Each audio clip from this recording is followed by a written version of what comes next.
Ey fena dünyada məzlumlar ağası bax bizə.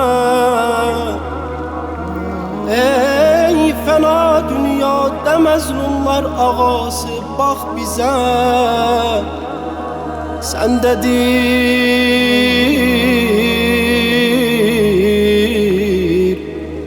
aləmdə hər dərdin dəvası hardasan. Ey sahib zamanım hardasan. Bitmez icran derdimiz, bitmez bu ahun alemiz. Ayrılıq ətrin saçar sensiz gelen her cüm'emiz. Kimsesizler kimsesi, senden seva yok kimsemiz. Sen Allah'ın vəsiyyun enbiyası hardasan.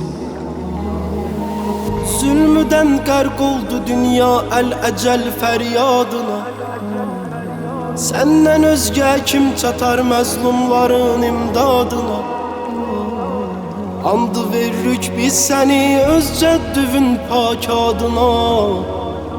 Ey Əli övladı, ey Zəhra balası hardasan. Yandı aşıqlər fərağından, üzüldü gəlmədin.